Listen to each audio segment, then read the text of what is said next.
আপনি নিজেও তো দেখতেছেন এই যে নাটক সাজাইতেছে তারা, এই যে অস্ত্র মস্ত্র এগুলা দিয়া, এতে ওনাদের লাভটাই। ওনারা দেশের আইন শৃঙ্খলা ঠিক করবে, তো আইন শৃঙ্খলা ঠিক হবে কিভাবে? তো বললো যে আপনারা চলে যাবেন, এরপরে স্যারের প্রমোশন হবে, এইটাই লাভ। তো আমি বললাম যে একটা প্রমোশনের জন্য আমার জীবন ধ্বংস করে দিল।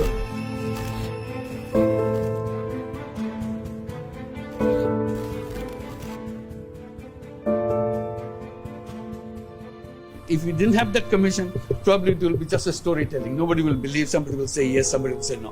Now they have concrete proof, and now they will go to the justice. 400 অভিযোগ পেয়েছি মাত্র 13 কার্য দিবসে। যারা গুমের শিকার ভিকটিম এবং তাদের পরিবাররা প্রায় 1800-র উপরে আমাদের কাছে তাদের কমপ্লেন সাবমিট করেছে। সারা বাংলাদেশের বিভিন্ন পেশাজীবী, বিভিন্ন শ্রেণী পেশার, বিভিন্ন বয়সের, বিভিন্ন জায়গার, এবং তাদের মধ্যে অনেকেরই রাজনৈতিক পরিচয় আছে। কারো কারো ক্ষেত্রে হয়তো রাজনৈতিক পরিচয় ওইভাবে নেই, কিন্তু তাদেরকে জঙ্গি ট্যাগ লাগিয়ে দেওয়া হয়েছে। সব ধরনের মানুষ ছিলেন ভুক্তভোগী। দিনমজুর ভুক্তভোগী আসেন আমাদের কাছে, অত্যন্ত ধনী ভুক্তভোগী আসেন, কলেজ পড়ুয়া ছাত্র আসেন, যেমন তেমন নারী ভুক্তভোগীও আছে।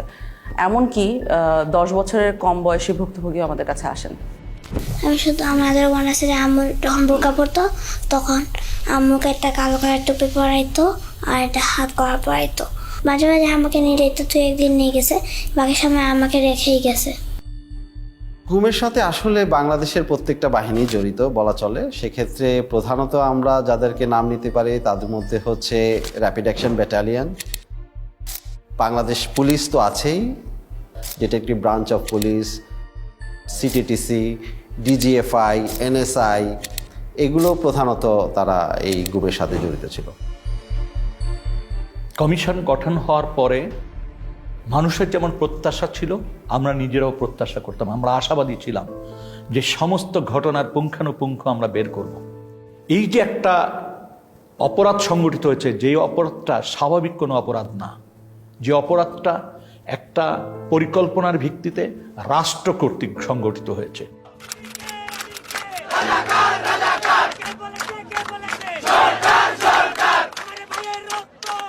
5ই আগস্ট পরবর্তী সময় সরকার তো পরিবর্তন হয়েছেই, কিন্তু এর মানে না যে বাহিনীগুলোতে যারা দোষী তারা পরিবর্তন হয়েছে নেসেসারিলি। স্পেশালি প্রথম দিকে সবই তো একই মানুষ ছিলেন, এবং ওনারা জানতেন এবং সঠিকভাবেই জানতেন যে আমরা যদি একজন বন্দীকে কোনো একটা স্পেসিফিক বন্দিশালায় লোকেটেড করে ফেলি, অর্থাৎ সে ওই জায়গায় ছিল এটা নিশ্চিতভাবে বলতে পারি, তাহলে তার বন্দিত্বের জন্য দায়ীকে তা ইমিডিয়েটলি বলা সম্ভব। কারণ ওই বন্দিশালার চাবিটা কার হাতে ছিল, কোন বাহিনীর কন্ট্রোলে ছিল, সেই বাহিনীর ঊর্ধ্বতন কর্মকর্তারা দোষী। এই ব্যাপারটা যেমন ওনারাও বুঝতে পেরেছেন, আমরাও বুঝতে পেরেছি। এ কারণে 5ই আগস্ট পরবর্তী অত্যন্ত দ্রুততার সাথে প্রচণ্ড লেভেলে এভিডেন্স ডিস্ট্রাকশন হয়। Destruction of evidence is itself a criminal offense.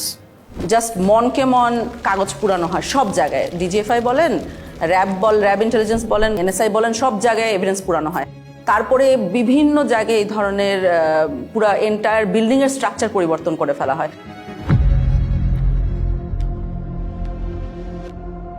Barrister Arman জি জবানবন্দিটা দিয়েছিলেন, সেখানে আমরা দেখেছিলাম যে অন্য বন্দীদের সাথে, অর্থাৎ যেমন ব্রিগেডিয়ার আজমি বা মাইকেল চাকমা যারা ছিলেন ডিজিএফআই এর হাতে, তাদের জবানবন্দির সাথে খানিকটা পার্থক্য ছিল। তার মধ্যে দুটো খুব নোটিসেবল পার্থক্য আমাদের জন্য ছিল। সেটা হলো যে অন্যদের চোখ 24 ঘন্টা বন্ধ থাকছে না, হাত 24 ঘন্টা বাধা থাকতো না, ব্যারিস্টার আরমানের থাকতেন। যেই স্থানে আমাকে আটকে রাখা হয়েছিল সেখানে সকল বন্দীদেরকে 24 ঘন্টা চোখ বেঁধে রাখা হতো, 24 ঘন্টা হাত করে রাখা হতো। কোথায় আছি বলা হতো না, কয় তারিখ বলা হতো না, সময়টা বলতো না। আমি বারবার তাদেরকে বলতাম যে নামাজ পড়ার জন্য সময় জানা দরকার, কীভাবে নামাজ পড়বো, তারা বলতে বলা যাবে না, আদেশ। তখন আমরা বুঝতে পারি যে উনি এবং ব্রিগেডিয়ার আজমি, মাইকেল চাকমা একই লোকেশনে ওনাদেরকে রাখা হয়নি, অন্য কোথাও ছিলেন উনি। তো সেল থেকে বের করে তখন আমি চোখ বাঁধা অবস্থা থাকলেও আমি ক্লিয়ারলি আমি বুঝতে পারি যে আমি বের হয়ে একটু কয়েক কদম সামনে যে একটা ছোট্ট সিঁড়ি ক্রস করে ঘুরতেছি, তারপরে লেফটে আবার যে আয়নাঘরে ওনাকে রাখা হয়েছিল সেখানে ঢোকার সময় উনি সিঁড়ি দিয়ে উঠেছেন এবং ঠিক তার পরপরই কয়েকটা সিঁড়ি নেমেছেন। এখন এটা শুনেই আসলে সাথে সাথে বুঝে যায় যে উনি কোথায় ছিলেন, কারণ গোটা বাংলাদেশে সিম্পলি একটা জায়গায় আছে, একটা বন্দিশালায় আছে যেটা এই পার্টিকুলার বর্ণনাকে ম্যাচ করবে। তো ওইখানে উনি এক পর্যায়ে বলেন যে ওনার পায়ের নিচে ছিল মসৃণ টাইলস, সাদার মতো, এবং ঠান্ডা ছিল। এই ছোট্ট সিঁড়ি যখন ক্রস করে যাই তখন একটা 5 থেকে 7 কদমের সিঁড়ি হবে এবং খালি পায়ে আমাকে যতবার বের করা হয়েছে তখন খালি পায়ে পরে যে আমাকে জুতা পরা হয়েছে বের করা হয়েছে, খালি পায়েটা আমি একদম ক্লিয়ারলি বুঝে দিয়েছি যেটা সিঁড়ি টাইলস লাগানো সিঁড়ি ছিল। কিন্তু ওই রুমে অলরেডি আমরা অক্টোবরের মধ্যে অভিযান একটা চালিয়েছিলাম, আমরা ইন্সপেক্ট করে এসেছিলাম, ওখানে কোনো টাইলস ছিল না, ওটা সম্পূর্ণ সিমেন্টের একটা ফ্লোর। সো আমরা কর্মকর্তাদের ডেকে অফিসারদের ডেকে জিজ্ঞেস করা শুরু করি যে টাইলস কই। একটা সিঁড়ির পাশে যখন এই মার্কটা থাকে, what does it indicate do you think? কারণ আমি তো বিল্ডিং এর এক্সপার্ট না। টাইলস, এই সিঁড়ি টাইলড ছিল। আচ্ছা, এই প্রশ্নটা আমার মনে আছে ওনাদের মোটেও পছন্দ হয় না, কারণ ওনারা এত বড় বড় কর্মকর্তা, আমরা জিজ্ঞেস করছি টাইলস কই, কথার তো কোনো মানে নাই। কিন্তু আমরা শিওর ছিলাম টাইলসের ভিতরে এই মিস্ট্রিটা লোকেটেড, এটা যদি সলভ করতে পারি আমরা মিস্ট্রি সলভ করতে পারবো। ওই সিঁড়ির তো দুইটা সাইড থাকে, একটা লে সাইড একটা লে সাইড, তো ওপর দিকে সিমেন্ট দেওয়া হয়েছিল, কিন্তু এই সাইডটায় ওইখানে মিস করে দিয়েছিল সিমেন্ট দিতে। তো ওখানে যেটা ছিল টাইলসের পিছনে দেখবেন গ্রিড আছে, চারকোনা গ্রিডের ছাপ রয়ে গেছিল। তা আমরা ওই ছাপগুলো দেখে বুঝতে পেরেছিলাম যে টাইলস অবধারিতভাবে ওখানে ছিল। ব্যারিস্টার আরমানকে আমরা ছবি আঁকতে বলেছিলাম যে আপনি আঁকেন তো, যে আপনার চোখ বন্ধ ঠিক আছে কিন্তু সিঁড়ি দিয়ে নেমে আপনি কোন দিকে যান। তো উনি একটা ছবি এঁকে দিয়েছিলেন সুন্দর করে, যে সোজা যে বাইরে গেলে সেলে ঢোকা যায়। এখন আমরাও সোজা যে বাইরে ঢোকা যায় না, কোথাও দেয়ালের সাথে ধাক্কা লাগে। ওইখানকার যখন ছবি ব্যারিস্টার আরমানকে দেওয়া হয় তখন ব্যারিস্টার আরমান বলেন যে এখানে কি কিছু হয়েছে দেয়ালে, দেয়ালটা মানে কি জানি একটা তারতম্য আছে, এরকম একটা উনি ইন্ডিকেশন করেন।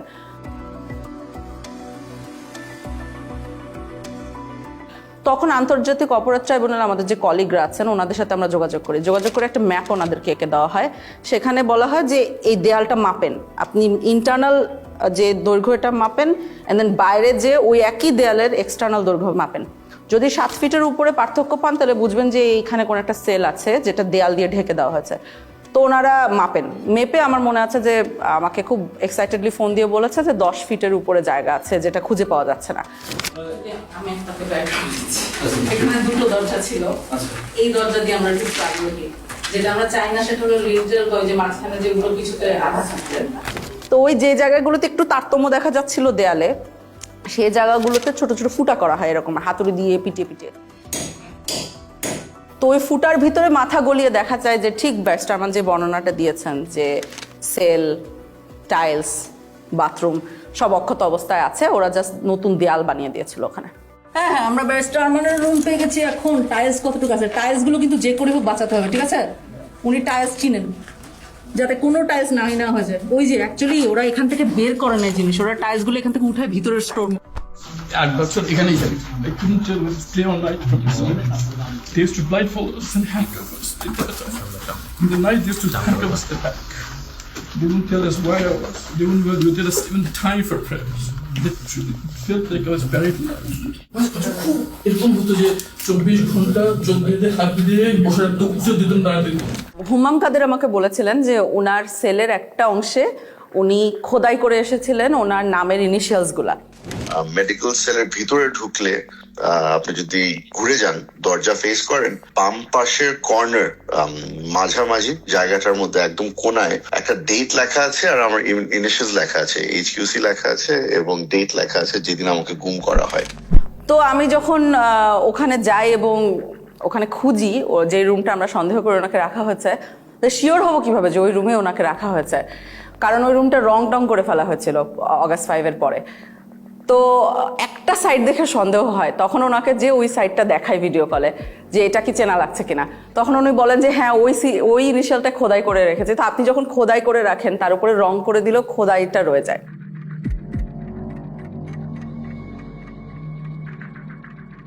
বিগত সময়ে যেটা 2009 থেকে 2024-এর 5ই অগস্ট পর্যন্ত আওয়ামী লীগ শাসন আমলে যেটা হয়েছে, আমরা দেখেছি তারা সবসময় একটা বয়ান দিত যে বাংলাদেশে কখনোই গুম হয় নাই।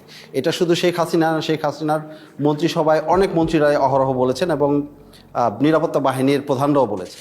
নিরাপত্তা বাহিনী কিংবা আমাদের কোনো গুমের সঙ্গে তারা সংশ্লিষ্ট নয়। 3 ধরনের লোকই গা ঢাকা দেয়, এরা হয়তো কয়েকদিন পরে আবার আত্মপ্রকাশ করে, আবার যারা নাকি ফ্যামিলিগতভাবে মানে কোনো অসুবিধায় পড়ে তারা গা ঢাকা দেয়। যেখানেই গুম হচ্ছে সেখানেই আমরা কিছুদিন পরেই তাকে পাচ্ছি, হয়তো সে নানা কারণে আত্মগোপন করে থাকে, সেইগুলোকে গুম বলে চালিয়ে যায়।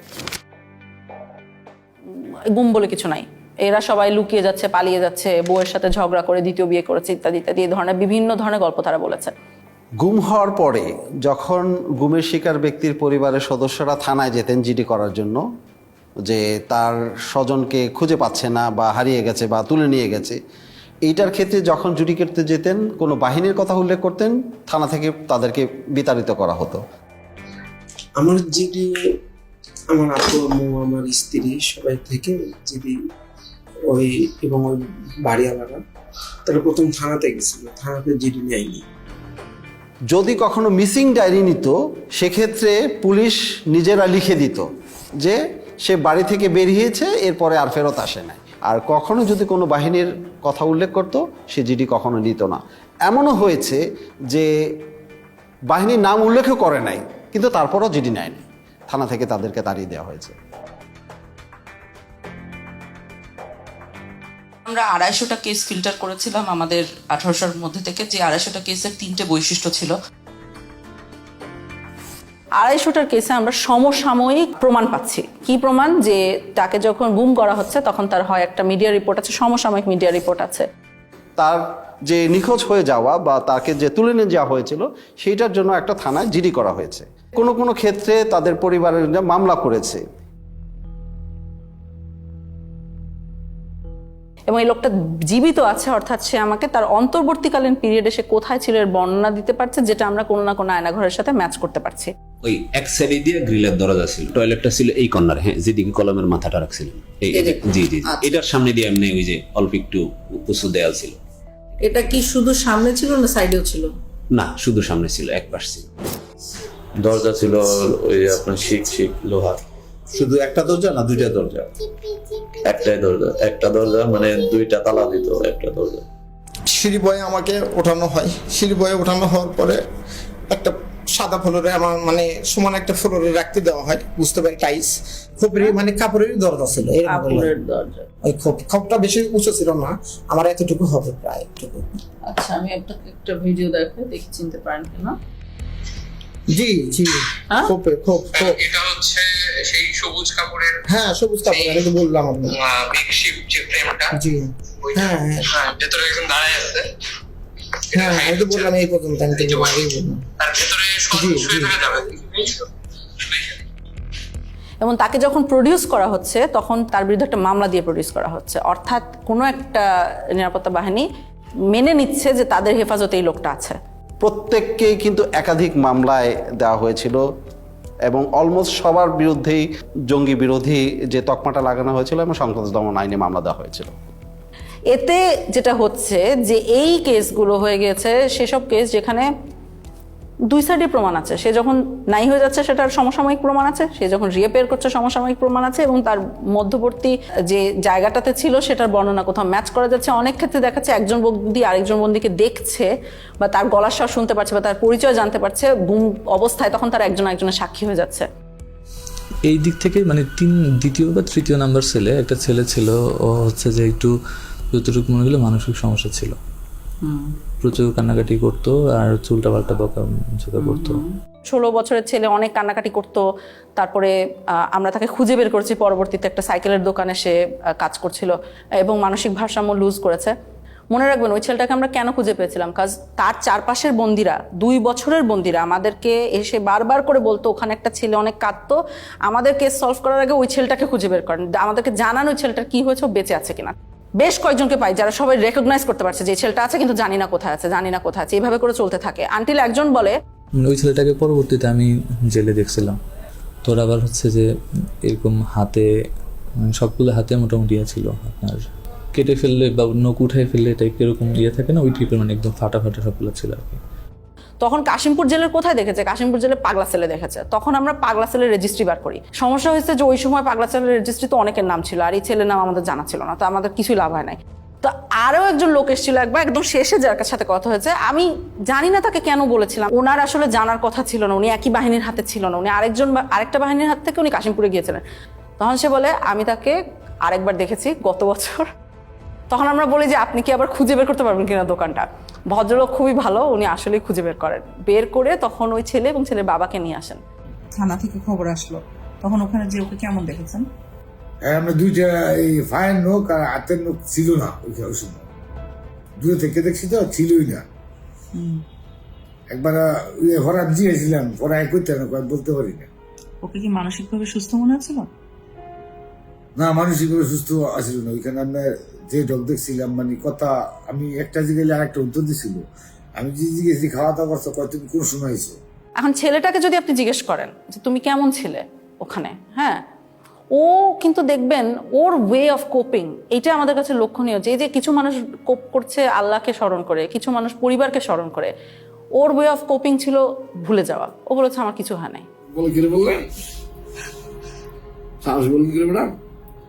কারণ তুমি 4 বছর অনেক কষ্ট সহ্য করেছো। অনেক কষ্ট, ব্যথা পাইতাম ম্যাডাম। সমস্যা নেই ম্যাডাম, সমস্যা নেই, তোলা বলবেন কি অসুবিধা হইতো না, ব্যথা কিছু নেই আর কি। যাক, আমার ছেলে পাইছি, বড় করতে নিয়ে গিয়া, এটি বড় কথা। সবাই কয় ভাই সব যা আছে তা হয়েছ, এখন ছেলে মিলে হয়ে যাওয়া শেষ। মানুষ অনেক কথা গেছিল আর কি, সবাই বলছে যে নাই, এমন আমি উকিলেরও যাই না, যেমন সেরকম কোনোভাবেই হতে পারে না যে তারা নিজেদের মধ্যে কোঅর্ডিনেট করে কাজটা করতে পেরেছে। অর্থাৎ তারা যেটা বলছে সেটা এভাবেই ঘটেছিল, কারণ সমসাময়িক প্রমাণ আছে। এ কারণে এই 250 কেস যথেষ্ট শক্তিশালী একটা এভিডেন্স আওয়ামী লীগের এই মিথ্যা বয়ান ভাঙার জন্য। গুমের যারা ভিকটিম, অর্থাৎ তাদেরকে যখন প্রথম তুলে নেওয়া হয় সেই পর্যায় থেকেই আসলে তাদেরকে নির্যাতন শুরু করে। একাধিক কাপড় দিয়ে তার চোখ মুখ ঢাকা হতো। চোখ বাঁধা থাকতো 3টা কাপড় দিয়ে। প্রথমে একটা কাপড় দিয়ে চোখ বাঁধতো, আর একটা জমটুপি, যেটা জমটুপি পরানোর পরে আবার আরেকটা কাপড় দিয়ে বাঁধতো, আর হ্যান্ডকাপ পিছনে লাগানো থাকতো। মাইক্রোবাস বা যে পরিবহনে উঠানো হতো তার 2 পাশে যখন থাকতো তারা কিন্তু চেপে থাকতেন, তার হাত করা পরিয়ে ফেলতেন, এবং কোনো কোনো ক্ষেত্রে তাদেরকে নীল ডাউন করে রাখা হতো সিটের ওখানে, যাতে বাইরের মানুষ কোনোভাবে টের না পায়। গান বাজনা বাজানো হতো যাতে কেউ ধারণা না করতে পারে যে এই গাড়িতে কাউকে তুলে নেওয়া হচ্ছে। তারপর তাকে যখন নির্দিষ্ট স্থানে নিয়ে গোপন সেলে যখন তাকে বন্দি করবে, তাকে নামানো হতো যখন, কোনো কোনো ক্ষেত্রে তাকে 2 পাশ থেকে উঁচা করে রাখতো, যাতে কোনোভাবে অনুধাবন না করতে পারে যে সে কয়টা স্টেপ দিয়ে উপরে উঠছে। প্রত্যেকটা গোপনশালায় আসলে অত্যন্ত ভয়ানক, এবং আপনি যদি দেখেন যে গোপন বন্দিশালার সাইজগুলো, দৈর্ঘ্য প্রস্থ, এখানে মানুষকে রাখাটাই হচ্ছে টর্চারের শামিল। এইখানে যারা আসে এখানে আসে, এখান থেকে লোক নিয়ে যায়। কোথাও যদি ট্রান্সপোর্ট করে যে ঢাকা থেকে লোক নিয়ে অন্য কোথাও পাঠাবে, এখান থেকে 4 জন 2 জন এখান থেকে নিয়ে, আমি এরকম একবার 3 জন লোক নিয়ে স্যার ট্রান্সপোর্ট করছি কর্মীতে লকে। একবার গেট দিয়ে ডুবে, সাথে হাতে বাম পাশে, না হাতে ডান পাশে আর কি। আমি যদি একদিকে ডুবে হাতে ডান পাশে। সাইজ কি সেলগুলোর? স্যার টয়লেট টাইপ স্যার, বুঝিয়ে বলুন। টয়লেট স্যার, মানে একটা টয়লেটের দৈর্ঘ্য প্রস্থ 3 ফিট বাই 8 ফিট স্যার, এরকম লম্বা। লোহার গেট লাগানো স্যার, সার্কিট লাগানো। Look at how tiny this room is, and it's still divided into 7 different cells. Look, I'll just come into this one to show you how small it is. I'm about 5 feet 4 inches tall, and I can stand up straight in this particular one, but I cannot extend my arms all the way out. But if you go just next door to this one over here, take a look. I cannot stand up straight. I cannot extend my arms. And imagine that people spent weeks, months, or even years in these cells. পাশে কোনো স্থানে তাকে নেওয়া হতো যেখানে জিজ্ঞাসাবাদ করার জন্য নানান ধরনের যন্ত্রপাতি ব্যবহার করা হতো। দেখা গেছে 8-10টা সেল আছে, তার সাথে একটা জিজ্ঞাসাবাদের ব্যবস্থা বা একটা রুম আছে। সেই রুমে যখন তাকে নেওয়া হতো, 2-1টি বাক্য বিনিময় করার পরই তাকে মারধর শুরু করে দিত।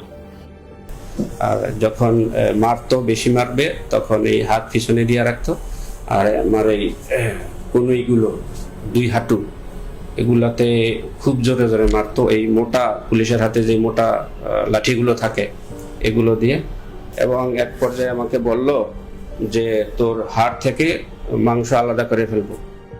কোনো কোনো বন্দিশালার ভিতরেই টয়লেট, যেখানে তাদেরকে ঘুমাতে হতো রাতে, সেই জায়গায় তারা ঘুমাতে পারতো না। তার কারণ হচ্ছে কমোড থাকতো, ওই কমোডের উপরেই তাদের পা রেখে ঘুমাতে হতো। আমাকে ওখান থেকে টর্চার করে দুইজনে কাঁধে করে ধরে একটা সংকীর্ণ একটা বাথরুমে বললে চলে, আমি 5 ফুট 8 ইঞ্চি পা লম্বা করলে আমার হাঁটু পর্যন্ত বাথরুমের ভিতরে চলে যায়, মানে এতটা সংকীর্ণ জায়গা। কিছু সেল ছিল এত ন্যারো, সেখানে বন্দি শুতেও পারতো না, জাস্ট পা গুটিয়ে কোনো মতে ওখানে থাকতো। যেন সাইজ ছিল 3.5 ফিট বাই 4 ফিট এরকম সাইজের। নিয়ে যাওয়ার পরে যেখানে আমাকে নিয়ে গেল সেটা হলো একটা ছোট একটা সেল। ছোট সেল বলতে 3.5 ফিট পাশে, আর লম্বা হলো আপনার 4 ফিটের থেকে একটু বড়। অর্থাৎ আমি সেজদা দিলে মাথায় লেগে যেত, আবার রুকু দিতে গেলে পিছনের সাইড লেগে যেত গিরিলের সাথে, এরকম একটা অবস্থা ছিল। যারা বন্দি ছিল ওই বন্দিশালায় থাকাটাই হচ্ছে দুঃসহ মানসিক যন্ত্রণার একটা বিষয়। আমাকে ওই রকম একটা ফ্লোরের সাথে এরকম করে হাত দিয়ে এরকম করে আস্তে আস্তে বাড়ি দিতে হতো। বাড়ি দিয়ে একটু শব্দ হলেই তারা লাঠির ইশারায় বাথরুমে মিলে যেত। বাথরুমের জন্য তারা মারতে দেরি হতো, অনেকে 8 মিনিট সময় দিত আমাকে।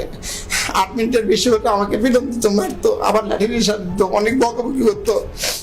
এক ধরনের যন্ত্র ব্যবহার করতে হতো, যে হাতে শিকল দিয়ে ওই যন্ত্রের সাথে আংটা পরিয়ে দিয়ে মেশিন চালু করলে তাকে আস্তে আস্তে ছাদের দিকে ঝুলিয়ে ফেলা হতো।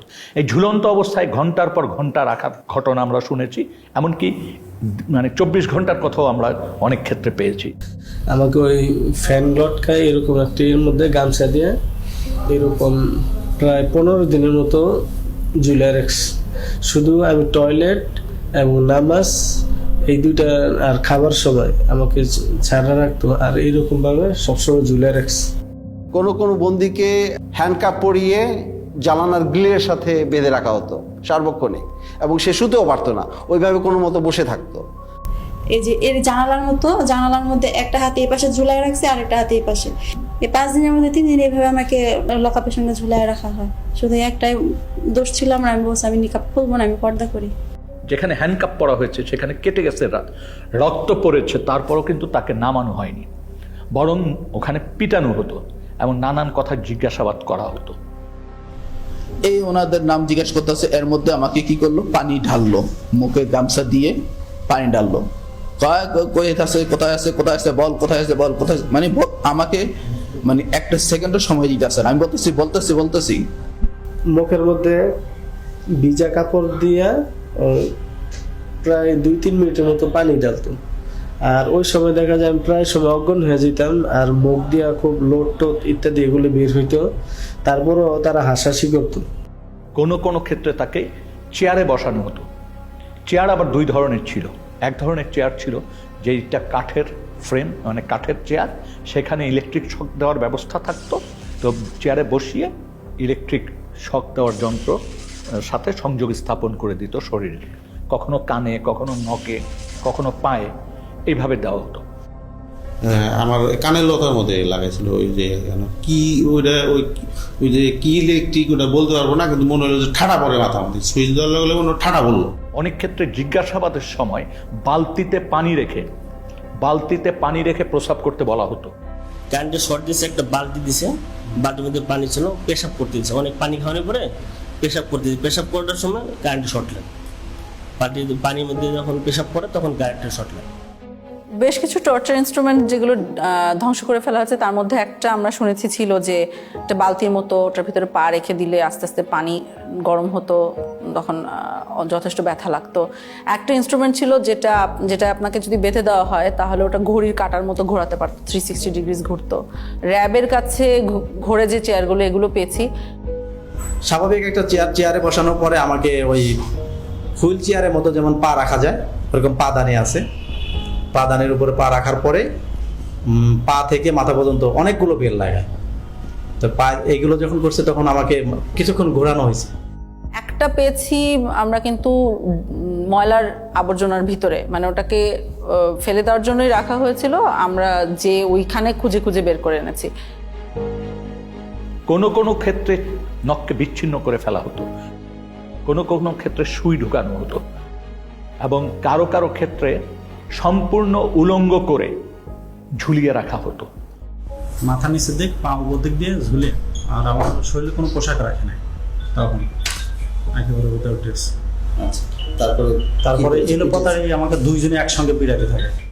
দুই হাতে বাঁধতো, বাঁধার পরে এমনি বসায়া এই যে এই জায়গাটা লাঠি ঢুকাইতো, লাঠি বড় একটা লাঠি ঢুকাইতো, লাঠি ঢুকায় লাঠিটা আমরা দইরা এই যে দুইটা চেয়ার নিত, এই দুইটা চেয়ারের উপরে আমরা ঝুলাইতো, আমাদেরকে পিড়াইতো। তারা গান গাইতো, এক এক সময় মমতাদের গান গাইতো যে বুকটা ফাইটা যায়, এই কথা গান, আবার দিল তো পাগল হে, এই গান কইতো আর পিড়াইতো। এবং আমি একটি ক্ষেত্রে জানতে পেরেছি যে তাকে উলঙ্গ করে একজন নারীর সামনে উপস্থাপন করা হয়েছে। খুবই দুর্ভাগ্যজনক যে একটা মানুষকে কতটুক অপদস্থ, অপমান করতে, ঘৃণাকর পরিস্থিতিতে ফেলতে এই ধরনের ব্যবস্থা আমাদের রাষ্ট্রীয় বাহিনীগুলি, সংস্থাগুলি করেছে।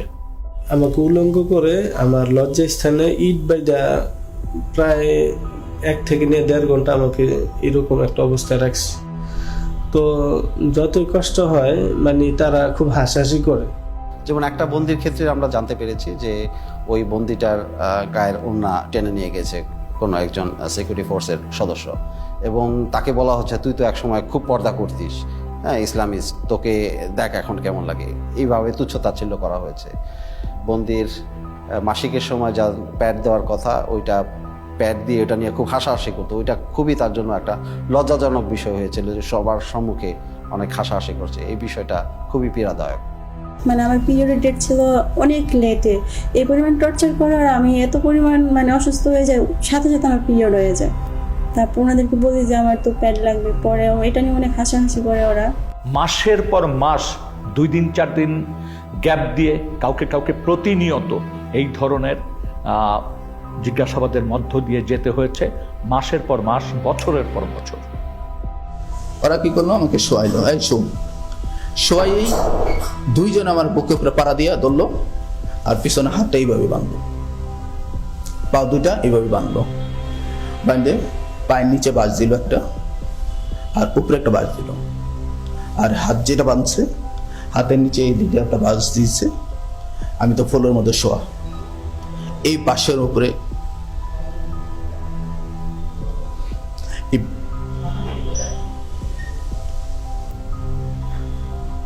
বাসের উপরে আমাকে মানে 4-5 জন দাঁড়াই গেছে।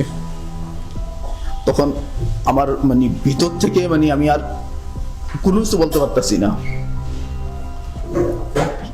শুধু একটাই প্রশ্ন করতেছে, তোর বাড়িতে কে কে থাকে, তোর বাড়িতে কে কে থাকে। এবং আমরা দেখি এই জিনিসগুলো মানুষের ভিতরে অনেক বড় ভয় রেখে দেয় অনেক দিনের জন্য।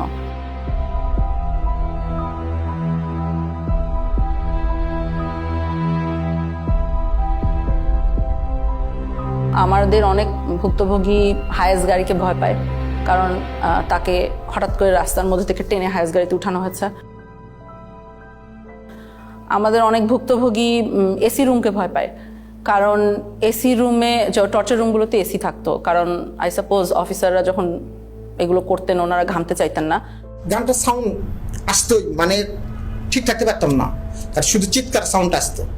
গান বাজিয়ে মারধর করা হতো, যখন সাউন্ড আসতো মানে কোনো প্রকার আমি তো মানে টেনশন। আমি গানটা আমি কয়েকবার দেখার চেষ্টা করছি, ঠিক মতো আমি দেখতে পারিনি। চিকিয়া কালিয়ারে ওই গানটা আপনি দেখতে পারেন নাই? জি, গানটা আমি কয়েকবার দেখার চেষ্টা করছি, ওইভাবে আমি দেখতে পারিনি।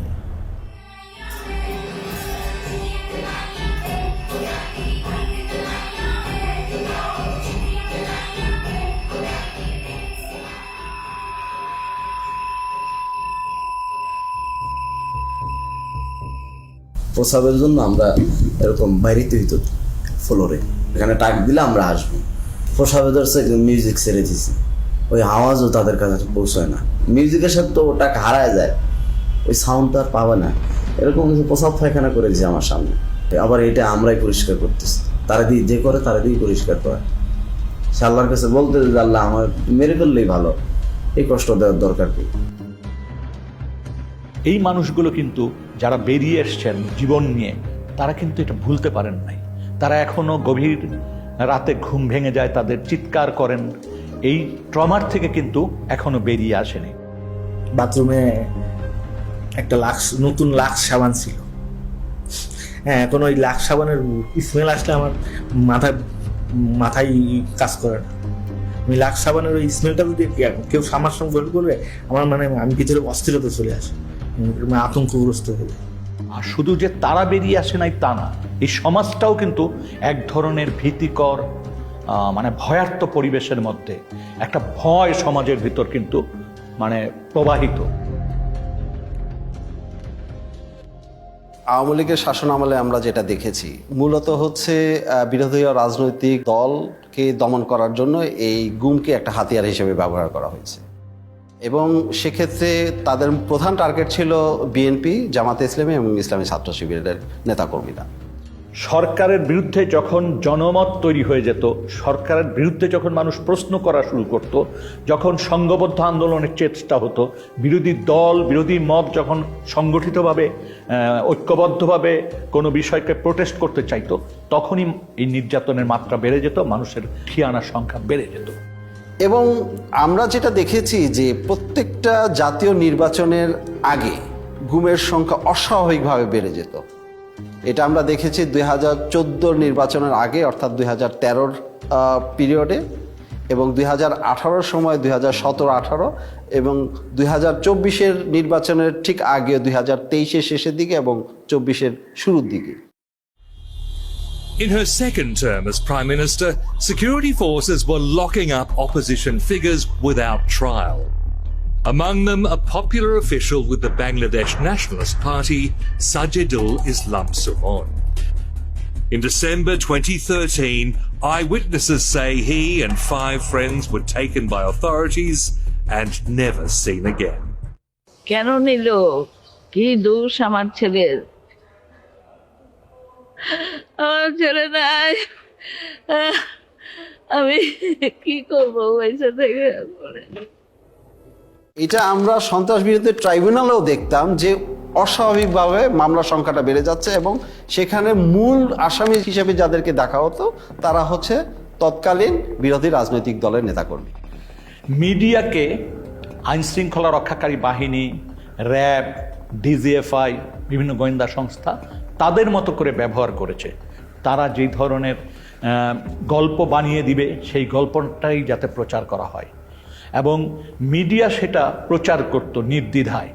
কোনো জায়গায় কিন্তু তারা প্রশ্ন করতো না, একদম হুবহু একই বয়ান, বাহিনী যে বয়ানটা দিত সেই গল্পই তারা ছেপে দিত।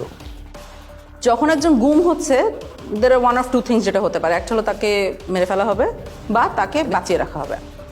বাঁচিয়ে রাখার পরবর্তী কি হবে? বাঁচিয়ে রাখার পরবর্তীতে বেশিরভাগ কেস হলো যে তাদেরকে মামলা দিয়ে ছেড়ে দেওয়া হচ্ছে। বাংলাদেশে মামলাগুলো যথেষ্ট ভয়ঙ্কর, এটা কিন্তু আমরা বলছি যে ক্রিমিনাল জাস্টিস সিস্টেম গুমের সাথে কন্টিনিউয়াস একটা সিস্টেম ছিল।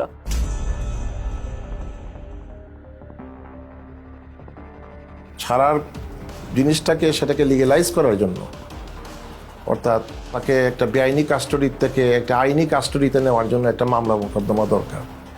সেই কাজটা করতে গিয়ে অনেক মিথ্যা মামলা মোকদ্দমা তাদেরকে জড়িত করে দেওয়া হতো। প্রত্যেকের ক্ষেত্রে একাধিক মামলা দেওয়া হয়েছে, তার মধ্যে একটা মামলা প্রত্যেকের ক্ষেত্রে কমন, সেটা হচ্ছে সন্ত্রাস বিরোধী আইনে মামলা দেওয়া এবং জঙ্গি তকমা দিয়ে দেওয়া, এবং প্রত্যেকটা ভিকটিমের ক্ষেত্রে তাদেরকে দেখা হচ্ছে তাদের কোনো রাজনৈতিক পরিচয় আছে কিনা। তো বলছে তারেক রহমানের অ্যাকাউন্ট ডিটেল বলেন, কোন কোন জায়গায় তার টাকা থাকে। আমি বলছি ভাই আমি জানি না, I don't know, I simply don't know. তো বলছে ম্যাডাম জিয়ার টাকা কোথায় দিয়েছেন, কোথায় রাখে। আমি বলছি আমি জানি না। তখন আবার দিল, আমার 2টা নিক্যাপ তারা দিল, তারপর ফেলে রাখলো। ইভেন সম্পৃক্ততা না থাকলেও যদি দাড়ি টুপি পরে মসজিদে যায়, মাদ্রাসায় যায়, বা এগুলো সম্পৃক্ততার কারণে কিন্তু এই মামলাগুলো দেওয়া হয়েছে। তুই তোর জামাতের তুই শিবিরের কোন পদ আসাস, তুই কী করো সেই সে বলছি আমি একসময় ছাত্র শিবির করতাম, এখন আমি করি না। কেন? আমি মুখে তখন আমার মুখে একটু বড় দাড়ি ছিল, মুখে বড় দাড়ি করি, টাকনোর উপর এখানে প্যান্ট করি, এই নানান কোয়েশ্চেন। আমার ভাই কেন জামাত ইসলাম করতো, এই টাইপের রিলেটেড কোয়েশ্চেন। ফাঁকে ফাঁকে উনি খুবই বাজে বৃষ্টিভাবে ওনার কথায় কথায় গালি দিতেছিল, জঙ্গি, রাজাকারের বাচ্চা, এই রাজাকারের বাচ্চা বেশি বলতেছিল। আপনি তাকে কিছু ভুয়া মামলা দিচ্ছেন, আমরা যেটাকে বলছি কিছু প্যাকেজ কেস দিচ্ছেন, অ্যান্টি টেররিজম অ্যাক্ট দিচ্ছেন, arms act, explosives act, digital security act, এইসবের আন্ডারে মামলা দিয়ে দিচ্ছেন, দেওয়ার পরে তাকে অনেকদিন জেল খাটতে হচ্ছে, এরকম একটা সিস্টেম আছে। 4-5টা মামলা একই ধরনের ভাষায় ব্যবহার করা হয়েছে এবং ভার্বেটিম ওয়ার্ড ফর ওয়ার্ড। যদি এইভাবে হয় 4-5টা, তাহলে বুঝতে হবে this cases are all manufactured cases. দুটো মামলার আপনার ল্যাঙ্গুয়েজ একরকম হইতে পারে না, কিছু হইতে পারে গোপন তথ্যের ভিত্তিতে, this much acting on a secret information, the raiding party went to the place of occurrence and arrested the accused, এটা হতে পারে। কিন্তু বাইকগুলো তো মিলার কথা না, ঘটনার স্থল, ঘটনার তারিখ এবং কিভাবে ঘটনা ঘটেছিল এগুলো তো আপনার মিলার কথা না। বিশেষ করে সন্ত্রাস বিরোধী আইনে যে মামলা, জঙ্গি ট্যাগ দিয়ে জঙ্গি বানানো, এইটাই কিন্তু প্রথমতই তাকে হিউমিলেট করছে। সমাজ থেকে কিন্তু তাকে প্রথমে বিচ্ছিন্ন করা দেওয়া হলো, পরিবার থেকে প্রথমে বিচ্ছিন্ন করে দেওয়া হলো, এবং তার প্রতিবেশী সবাই কিন্তু তাকে ভিন্ন চোখে দেখে। এই ছেলেটা জঙ্গি, আমরা তো জানতাম না, এটা জঙ্গি পরিবারের সন্তান। তাদের মধ্যে একটা ফোবিয়া ছড়াই গেছিল যে এই আপার সাথে হয়তো যোগাযোগ করলে আমরাও অ্যারেস্ট হতে পারি, আর এই মেয়েটার সাথে যোগাযোগ হলে আমরাও অ্যারেস্ট হতে পারি। এটার জন্য আমরাও নিজেদেরকে গোটাই নিয়েছিলাম যে কি দরকার যদি কারো ক্ষতি হয়। বাংলাদেশে জঙ্গি নাই এই কথাটা বলা যাবে না, জঙ্গি ছিল, জঙ্গি এখনো আছে। কিন্তু প্রশ্নটা হচ্ছে যেইভাবে এটাকে ফুলিয়ে ফাঁপিয়ে দেখা হচ্ছে, যেটা প্রোটেক্ট করা হচ্ছে, এইটার খুবই একটা ক্ষুদ্র অংশ হয়তো বাংলাদেশে জঙ্গি আছে। তৎকালীন যে সরকার ক্ষমতায় পাকাপোক্তভাবে টিকে থাকার জন্য এই ওয়ার অন টেররের যেই ন্যারেটিভ, এইটাকে জিয়ে রাখার জন্য এটা তারা চালিয়েছে। Killed by the BNP Jamaat. You know that BNP Jamaat is a terrorist party. They always go for terrorism and nepotism and corruption. I have to prove credibility, right? To whom? To whom? A terrorist party? A terrorist organization? No. এই মামলাগুলো তো বছরকে বছর চলছে, এবং এই মামলার হাজিরা দিতে দিতে তাদের যে অর্থনৈতিকভাবে পঙ্গু হয়ে যাচ্ছে প্রত্যেকটা ফ্যামিলি। এবং আমরা একটা জরিপ করেছি যে মিনিমাম খরচ হয়েছে 7 লাখ টাকার মতো, তাদের হাজিরা থেকে শুরু করে এই মামলা পরিচালনার সব খরচ। অনেক ফ্যামিলি তাদের জমি জমা, তারপরে হচ্ছে বাড়িঘর পর্যন্ত বিক্রি করে দিয়েছে এই মামলা থেকে পরিত্রাণ পাওয়ার জন্য, কিন্তু মামলাগুলো ঝুলছে। প্রায় 3 লাখ টাকার মতো খরচ হয়েছে জামিনের পেছনে, আসা যাওয়ায়, গাড়ি ভাড়া, এটা হচ্ছে নিট একটা কস্ট। তারপর তো অন্যান্য জায়গায় এখানে টাকা খাওয়াইছে, ওইখানে টাকা খাওয়াইছে, বাড়িতে পুলিশ গিয়েছে কয়দিন পর, ডিবি থেকে লোক গিয়েছে, ওরা গিয়ে বসে থাকছে, তো বিভিন্ন ধরনের কথাবার্তা বলছে, ওদেরকে টাকা দেওয়া লাগছে, টাকা পয়সা না নিয়ে কেউ কখনো আসে নাই, থানায় টাকা দেওয়া লাগছে, বিভিন্ন সময় বিভিন্ন জায়গা থেকে সংস্থার লোক গেছে, ওরা টাকা খাইছে, অনেক টাকা পয়সা খরচ হয়েছে 16 সালেও। এখানে একটা দুঃখজনক বিষয় হচ্ছে যে অনেক ক্ষেত্রে দেখা যায় মামলাগুলো ভুয়া প্রমাণিত হওয়ার পরে তাকে বেকসুর খালাস করে দিয়েছে, কিন্তু তাকে যে এই যে 4 বছর বা 5 বছর যে সে কারাগারে বন্দী ছিল, এটা তাকে কে ফিরিয়ে দেবে?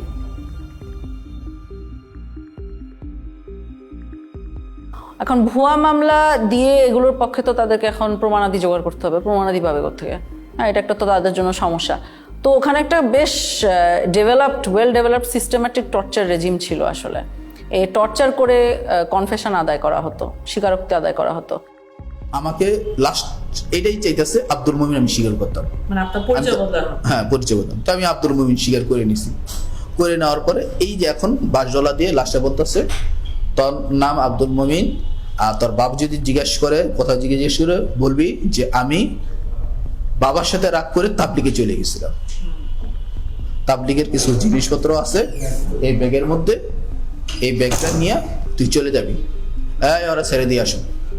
যেহেতু সব ম্যাজিস্ট্রেট এক না, কিছু কিছু ভালো ম্যাজিস্ট্রেটও আছে, তাই কিছু ম্যাজিস্ট্রেট আবার থাকতো খারাপ, এবং সবাই জানতো তারা মানে কারা, যারা এগুলো মেনে নেবে, এই ধরনের ফোর্সড স্বীকারোক্তি বা গুম হওয়া সত্ত্বেও জিনিসটাকে কগনিসেন্সে না নেওয়া। তো ওই সব মানুষদের সামনেই যাওয়া হতো, ওদের সামনেই এদেরকে প্রডিউস করা হতো, তারা ফোর্স স্বীকারোক্তি মেনে নিত। না, আমি বলছি না, আমি 160 আমার মাইরে ফেলাইতো, আমি 160 করতে না, 160 করতে দিলে আমার ফাঁসি হয়ে যাবে। আমি তো এগুলো কোনো কিছুর সাথেই নাই। আপনারা যা বলতেছেন আমি এগুলো কিছুই জানি না, সব সাজায় আপনারা দিচ্ছেন।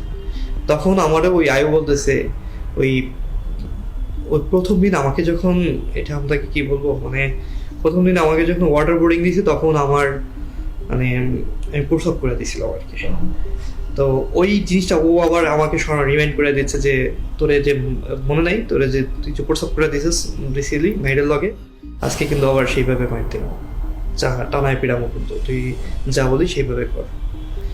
করে নিয়ে আসছে, করে নিয়ে আইসা বলতেছে, এমন একজন জাজের কাছে নিয়ে আসছে, আইসা বলতেছে ও 164 দিতে চায় না, অনেক চেষ্টা করছি দিতে চায় না।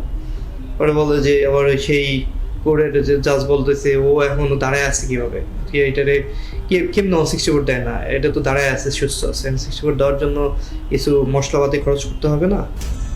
A GUM or enforced disappearance is a violation of human rights.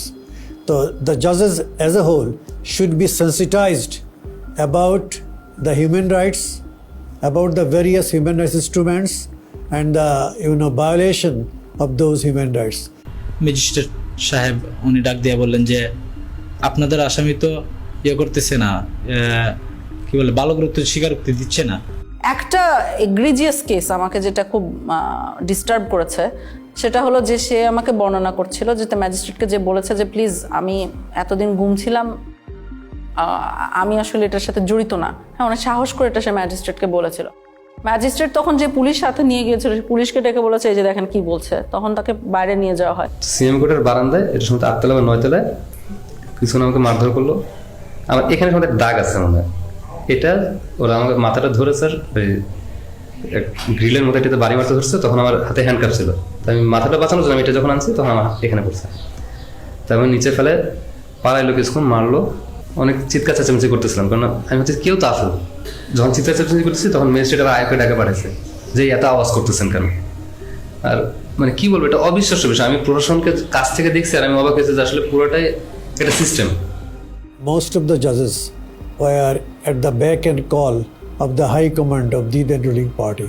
That's why they did not dare to take any effective steps against the enforced disappearances of the victims or abduction of the victims, The judiciary must be proactive instead of reactive. The judiciary must come forward protecting and promoting the human rights of the people through adjudication of disputes in a very bold and assertive manner. Boldness is an integral part of the personality of a judge. A weak person is not suited or suitable for the position of a judge. Judges must know how to deliver justice impartially, effectively, and in a neutral manner. কিছু মানুষকে বাঁচিয়ে রাখবে কিন্তু আবার release করতে পারবে না, বাংলাদেশে নানাবিধ কারণ থাকতে পারে সেটার জন্য। তখন তাদেরকে আমরা দেখছি ইন্ডিয়াতে পার করে দেওয়া হয়। ইন্ডিয়াতে পার করার পদ্ধতিটা আমরা বুঝতে পেরেছি বন্দীদের সাথে কথা বলে, সিকিউরিটি ফোর্সের ভিতরে যে হুইসেল ব্লোয়াররা আছে তাদের সাথে কথা বলে, এবং অনেক সময় আমরা নথিপত্র মিলিয়ে দিন তারিখ চেক করেও ওগুলোকে কনফার্ম করেছি যে এভাবেই ঘটেছে। তোমার আম্মায় অনেক কান্নাকাটি করতেছে, এর জন্য অনেক সরাসরি হয়েছে, এর জন্য তোমাকে দেশে রাখা যাবে না, এর জন্য তোমাকে দেশের বাহিরে পাঠাবো আমরা।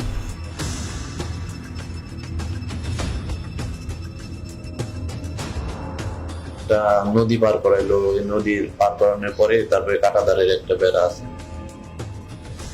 ওই বেড়া দিয়ে আমাকে পার করে তারা নিয়ে গেল।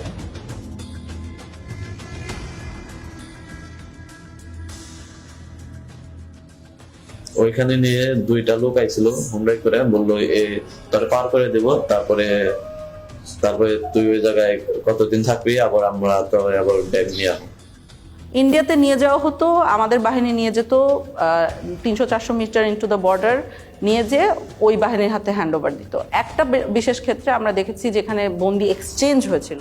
ওরা আবার ওই দেশ থেকে কারা যেন আসছে স্যার, আপনার ওদের ইন্ডিয়ানরা আসছে, ওরা 2জনকে দিল, আমরা 2জনকে দিলাম। মানে ওরা 2জন বন্দিকে দিল, আপনাদের বন্দি 2জনকে ওদেরকে দিয়ে দিল। ইন্ডিয়া আমাদেরকে বন্দি দিয়েছিল, আমরা একজন বাংলাদেশি সিটিজেনকে দিয়েছি, আমার ধারণার সাথে মনে হয় আরেকজন ছিল যার পরিচয় আমরা এখনো বের করতে পারিনি। অর্থাৎ আমরা 2জনকে দিয়েছি, একজনকে পেয়েছি, ওই 2জনের মধ্যে একজন বাংলাদেশি নাগরিক, সাথে মিষ্টিও দেওয়া হয়েছে। ওই বাহিনীও মানে ইন্ডিয়ান বাহিনীও মিষ্টি এনেছিল, আমাদের বাহিনীও মিষ্টি ছিল, বন্দি গিফট দেওয়ার সাথে সাথে মিষ্টিও গিফট এক্সচেঞ্জ করা হয়েছিল।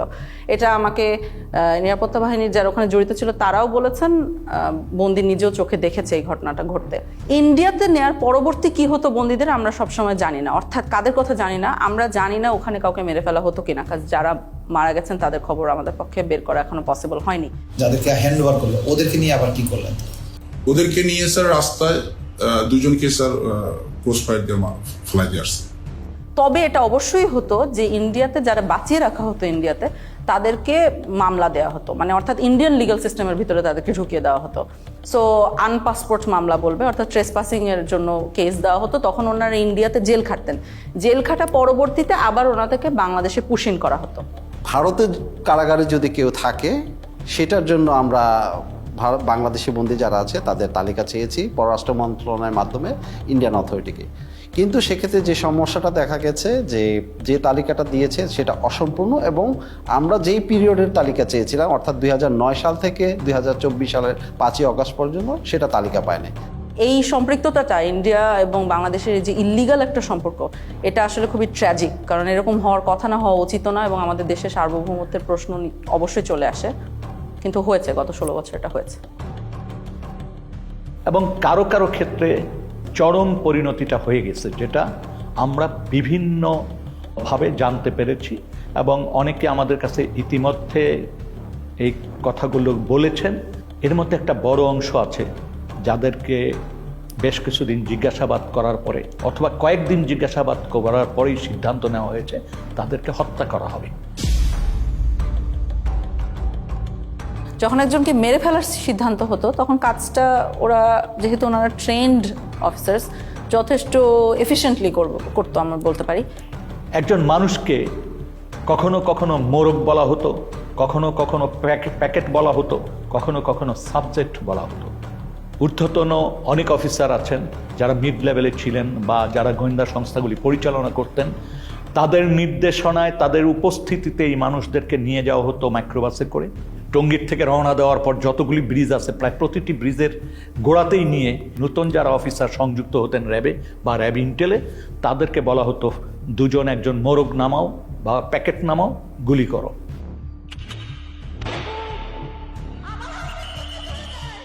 যখন ক্রসফায়ার বেশি সমস্যা হয়ে গেল আন্তর্জাতিকভাবে এবং জাতীয়ভাবে, যে এরা এটা নিতে পারতেছিল না আর এটা ক্রিটিসিজম, তখন ওরা বললো যে আরে আমরা বডি প্রডিউস করি কেন, নাই করে দিলি তো হয়, তাহলে তো কেউ বুঝবে না কি হয়েছে। তখন এটাই মুভ করলো ওরা, এটা একটা ডিসিশন ছিল।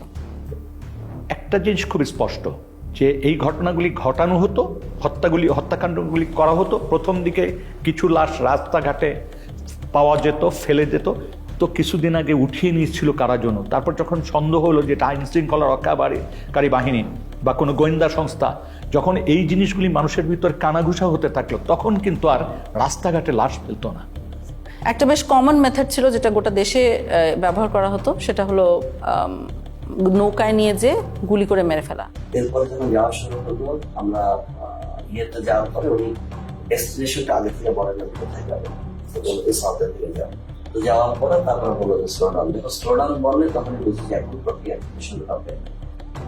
যখন খোলের ভিতর থেকে তাকে তুলে নিয়ে আসে, সিমেন্টের বস্তা কিন্তু বাইরে থাকে স্যার, খোলের মুখটা খুলে একজন করে তুলতেছে স্যার, সিমেন্টের বস্তা দিয়ে সে বেঁধে ফেলতেছে, পাথর হচ্ছে হাঁটু বড় গেছে, হাঁটু বড় গেছে, বেঁধে পায়ের কাছে সিমেন্টের বস্তাটা তাকে একদম কর্নারে রাখছে। সেকেন্ড ম্যান স্যার চিলোটা দেয় স্যার, চিলোটা দিয়ে উঠেছে সব। তাদের পছন্দের জায়গাটা হলো মাথা স্যার, মাথার এখানে বা পাশে বালিশ থেকে তারপরে একদম 2 রাউন্ড ফায়ার করে। 2 রাউন্ড ফায়ারের পর্যন্ত কখনো যদি কখনো তার মনে হচ্ছে কারো হাত কেটে গেছে, তখন উনি বলতেন সেনাবাহিনীর একটা ক্যাম্প আছে ওই ব্রিজের গোড়ায়, সেখানে সুন্দরবন থেকে একটা ট্রলার নিয়ে আসা হয়েছিল, দস্যুদের কাছ থেকে উদ্ধার করার ট্রলার, যেটা জেনারেল জিয়াউল হাসানের টিম এটা এনেছিল। এবং পরবর্তীতে আমরা জেনেছি যে জিয়াউল হাসানের প্রত্যক্ষ তত্ত্বাবধানে অনেক মানুষকে ওখানে নিয়ে যাওয়া হতো রাতের গভীর রাত্রে। এই জায়গাটা এবং বন্দিরা থাকতো এখানে এই ডেকের উপর, কোনো কোনো সময় তো ডেকের ভিতরে থাকতো। And then অফিসাররা কারণ ডেকের ভিতরে না থাকলে দেখা গেলো মাঝে দেখে ফেলি, এরকম হয়।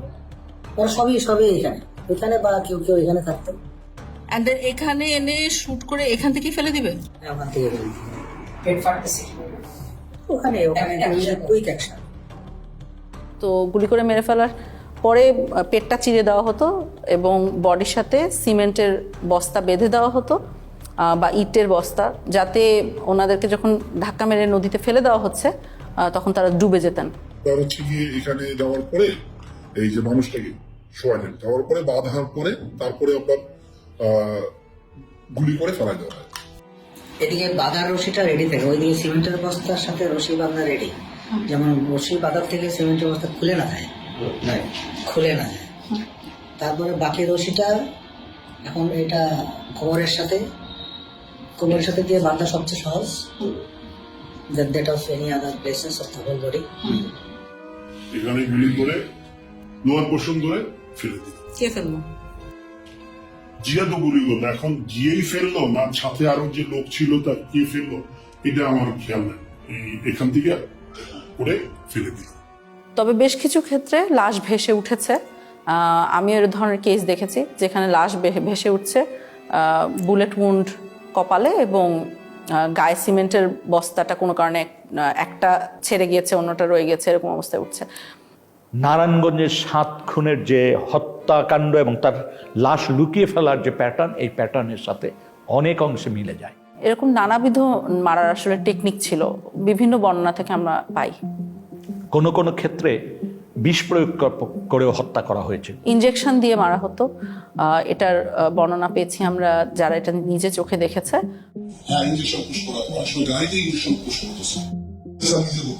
একজন মানুষকে মেরে ফেলে তার লাশটা রেল লাইনে ফেলে দেওয়া হতো, মানুষ রেল লাইনে কাটা পড়েছে এই হিসাবে জিনিসটাকে প্রতীয়মান হয়। কিছু কিছু ক্ষেত্রে দেখা গিয়েছে যে অনেক সময় লাশের হাতে হ্যান্ডকাফ অবস্থায় রেল লাইনে কাটা লাশ পাওয়া গেছে, তো বোঝাই তো যাচ্ছে কি হয়েছে, নাহলে হ্যান্ডকাফ আসলো কোথা থেকে। একজন ভিকটিম তো বেঁচেই আছেন যাকে গাড়ির সামনে, ট্রাকের সামনে ফেলে মারার চেষ্টা হয়েছিল এবং এরকম অনেকাংশে তো সাকসিডও করতো, এভাবে করে মেরে ফেলতো।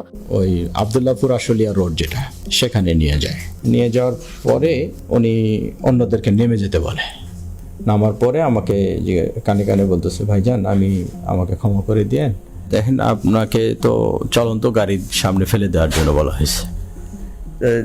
হঠাৎ করে মানে আমাকে ধাক্কা দেওয়া হলো এবং আমি খেয়াল করতেছিলাম যে গাড়ি শব্দ আসতেছে, তো আমি তো তখন ধরে নিয়েছি যে আমি শেষ, আমি পড়ে গেছি। পড়ে যাওয়ার পর মানে পড়ে যাওয়ার পরেও দেখতেছি যে আমি বেঁচে আছি। আমারে তুলে ধরে বলছে যে আপনি ভয় পাবেন না, আপনাকে তো আমরা রাস্তায় ফেলে দিয়েছি কিন্তু গাড়িটা পাশ দিয়ে চলে গেছে। তাহলে আমি টের পাইছিলাম যে গাড়িটা যখন জোরে খুব রানিং এ আসতেছে, আবার যখন ফেলে দিবে ব্রেক শক্ত করে ধরে পাল দিয়ে টা করে শব্দ হয় যেটা, ঠিক সেই শব্দটাই আমার কানে আসছে। আমাদের কাছে যারা মুখ খুলেছেন এটাই পূর্ণাঙ্গ তথ্য না, এর কয়েক গুণ সমাজে এখনো রয়েছেন যারা এখনো আস্থা বা সাহস পাচ্ছেন না এই বিষয়গুলি জনসমক্ষে তুলতে বা তারা অভিযোগ করতে। তারা মনে করে যে এমনিই তো আমরা মামলা মোকদ্দমার ভিতর দিয়ে আছি, তারপর আবার এইটা করতে যে আবার কোন ফ্যাসাদে পড়বো, আবার আমার কোন ভোগান্তি হবে। ওই ওপেন দিয়ে ওইভাবে সাক্ষাৎকার দিব না, কারণ ওটা এভিডেন্স থেকে যাবে। আমার আজ হোক কাল হোক আমার তো আসলে পরেরটাও চিন্তা করা লাগবে, ফ্যামিলি আছে, এমনি তো অত্যাচারের শিকার হয়েছি, গুম ছিলাম, মিথ্যা মামলা নিয়ে জেলে ছিলাম, এখনো স্টিল নাও হাজিরা দিচ্ছি। ওই 16 সালে গুম হওয়ার কনসিকুয়েন্স এখনো বিয়ার করতেছি। আমার ফ্যামিলি স্টিল নাও সাফারার, আমার ক্যারিয়ার ধ্বংস, সবকিছু হয়ে গেছে। তার মানে এখনো কিন্তু আমরা এমন একটা পরিবেশ নিশ্চিত করতে পারিনি যে পরিবেশে মানুষ ভয়হীনভাবে এসে রাষ্ট্রের কাছে বা রাষ্ট্রের সংস্থাগুলির কাছে এসে বলতে পারে যে আমার জীবনে এই ঘটনাগুলি ঘটেছে।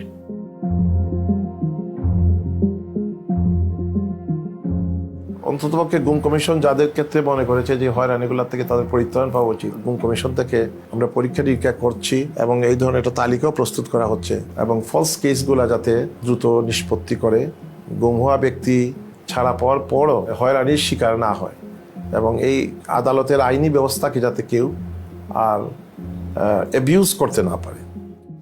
যাদের বিরুদ্ধে এই মামলাগুলো দিয়ে দেওয়া হয়েছে, সন্ত্রাস দমন আইন বা অন্য যে আইনি মামলা হয়েছে, এই প্রত্যেকটা মামলা যাতে দ্রুত নিষ্পত্তি করা যায়, সেটা যাতে এক্সপিডাইট করে, সেটার জন্য সুনির্দিষ্টভাবে সরকারকে বলেছি। দ্বিতীয়ত হচ্ছে যে সন্ত্রাস দমন আইনটাকে সংশোধন করার কথা বলেছি। 3 নম্বর জিনিসটা হচ্ছে যে এটার সাথে সম্পৃক্ত যেটা যে বাংলাদেশে জঙ্গিকে মোকাবেলার জন্য, জঙ্গি ইস্যুটাকে ডিল করার জন্য আমাদের এখানে সুনির্দিষ্টভাবে কিছু স্ট্র্যাটেজি ঠিক করতে হবে। এর পাশাপাশি যেটা হচ্ছে যে রিহ্যাবিলিটেশনের যে বিষয়টা আছে সন্ত্রাসদের মোকাবেলার ক্ষেত্রে, এই বিষয়টা মনে হয় কার্যকর হতে পারে, সেটাকে আমরা ফোকাস করেছি।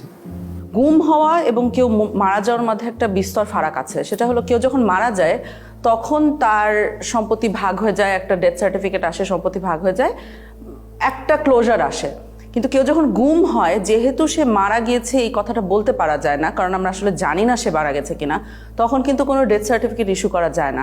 ডেথ সার্টিফিকেট ইস্যু না করার সাইড ইফেক্ট আপনি দেখেন, ধরেন ভদ্রলোকের ব্যাংক অ্যাকাউন্টে টাকা আছে বা তার সম্পত্তি আছে, কিছু ভাগ হওয়া সম্ভব না। সো পরিবারগুলো অলমোস্ট রাতারাতি পথে বসে যায়, দেখতে পারে যে ব্যাংক অ্যাকাউন্টে টাকা আছে, দেখতে পারে যে তার সম্পত্তি আছে, কিন্তু সে কিছু ব্যবহার করতে পারে না।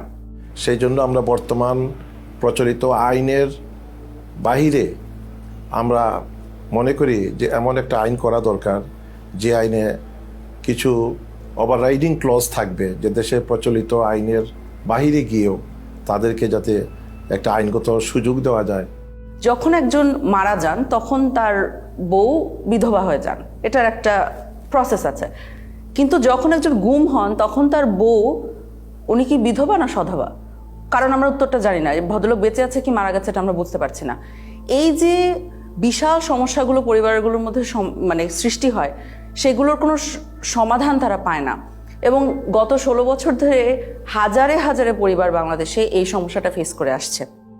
গুম হওয়া ব্যক্তির ডেথ সার্টিফিকেট ছাড়াই তাদের গুম হওয়ার যে একটা প্রত্যয়ন বা একটা ডিসঅ্যাপিয়ারেন্স সার্টিফিকেট প্রডিউস করে, যাতে পরিবার পরিজন যাতে সম্পত্তি ইনহেরিট করতে পারে, সেই জন্য এই কমিশন থেকে কিছু আইন সংশোধনের সুপারিশ করা হয়েছে। অন্ততপক্ষে আর্থিক দুর্দশা কিছুটা হলেও লাঘব হবে। তবে এটা সত্য কথা যে গুম হওয়া ব্যক্তির অনুপস্থিতি বা গুম হওয়া ব্যক্তিকে উদ্ধার করে না দিতে পারলে অপূরণীয় ক্ষতি, সেটা কোনো আইন দিয়ে বা তার সম্পত্তি দিয়ে বা সম্পত্তির অংশ দিয়ে সেটা পূরণ হওয়ার নয়।